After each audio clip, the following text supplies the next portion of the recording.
సందేహం ఎప్పటి నుంచో ఉంది. మీరు వివరించండి టీచర్. అవునా, అలాగే పిల్లలు. స్వాతంత్ర దినోత్సవం ప్రత్యేకత ఏమిటంటే మనల్ని మనం పరిపాలించుకోవడం. అంటే బ్రిటిష్ వారిని మన దేశం నుంచి పంపివేసిన సందర్భంగా ఆగస్టు 15, 1947 ప్రతి సంవత్సరం స్వాతంత్ర దినోత్సవం జరుపుకుంటాం. మరి గణతంత్ర దినోత్సవం గురించి చెప్పండి టీచర్. గణతంత్ర దినోత్సవం అంటే రాజ్యాంగబద్ధంగా మనల్ని మనం పాలించుకోవడానికి అవసరమయ్యే హక్కులు, విధులు, విధి విధానాలను రూపొందించుకున్న సందర్భంగా జనవరి 26న 1950 గొనుక ఈ గణతంత్ర దినోత్సవం వేడుకలు జరుపుకుంటాం. మరి స్వాతంత్ర దినోత్సవం రోజు ఎవరు ఎక్కడ మొదటిగా జాతీయ జెండాను ఎగరవేస్తారు టీచర్?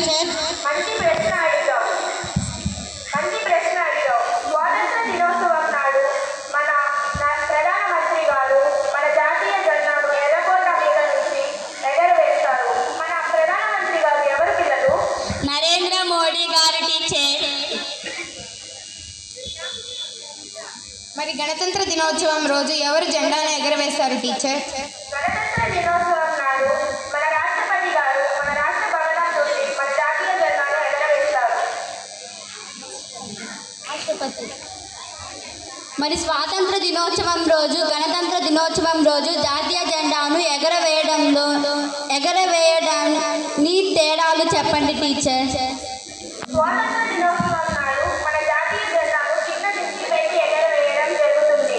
దీని అర్థం దురహంకారంతో కూడిన మన బ్రిటిష్ అధికారాన్ని కిందకి తిప్పుతూ మన జెండాని పైకి ఎత్తుతూ ఎగరవేయడం జరుగుతుంది.